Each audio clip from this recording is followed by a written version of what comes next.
Hello दोस्तों। तो हम लोग कल देख रहे थे, कल कुछ प्रॉब्लम होने के कारण 9 तक ही हो पाया था। तो आज हम लोग 10वां क्वेश्चन देखते हैं। तो ये हमारा 10वां क्वेश्चन है, केंद्रीय विधानसभा का निम्नलिखित में से कौन सा निर्वाचन भारत शासन अधिनियम 1919 के तहत हुआ था। तो हमारा 1926 और 1945 ऑप्शन सही हो जाएगा, जो कि ऑप्शन सी है। ए और सी हमारा सही हो जाएगा। तो हम लोग आगे चलते हैं।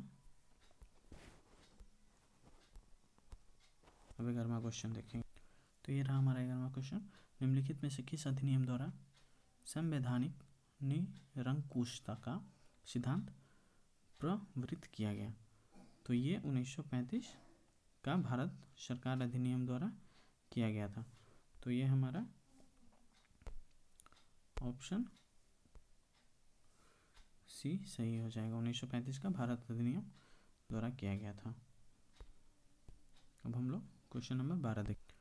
क्वेश्चन नंबर 12 में कह रहा है, भारत के संविधान में केंद्र और राज्यों के बीच किया गया शक्तियों का विभाजन इनमें से किस में उल्लेखित योजना पर आधारित है। तो भारत सरकार अधिनियम 1935 के योजना पर आधारित है। तो हमारा ऑप्शन नंबर सी सही हो जाएगा।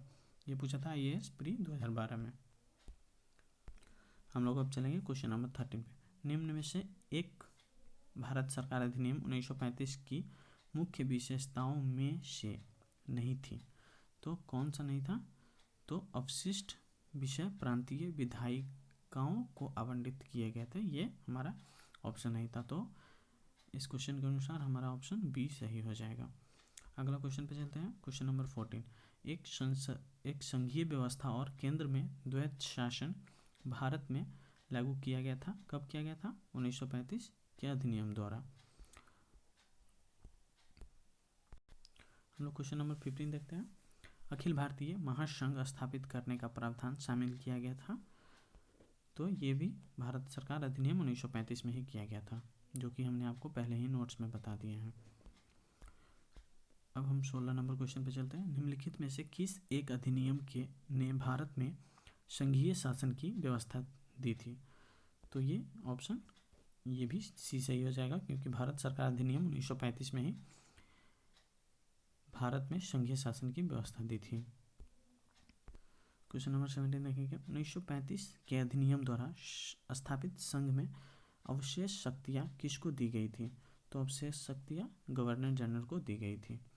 अब हम लोग क्वेश्चन नंबर 18 पे चलते। तो ये रहा, निम्नलिखित में से कौन सा एक भारत शासन अधिनियम 1935 में स्वीकार किया हुआ महत्वपूर्ण और अस्थायी अवयव नहीं है। तो देश के लिए लिखित संविधान ये 1935 के अधिनियम में स्वीकार नहीं किया गया था। और 19वां क्वेश्चन है, 1935 का गवर्नमेंट ऑफ इंडिया एक्ट क्यों महत्वपूर्ण है। क्योंकि इसमें भारतीय संविधान का प्रमुख स्रोत दिया हुआ है, इसलिए तो इसका ऑप्शन ए सही हो जाएगा। यह भारतीय संविधान का प्रमुख स्रोत है। क्वेश्चन नंबर 20 देखेंगे। निम्नलिखित अधिनियमों में से किस अधिनियम को के फलस्वरूप बर्मा भारत से अलग हुआ था।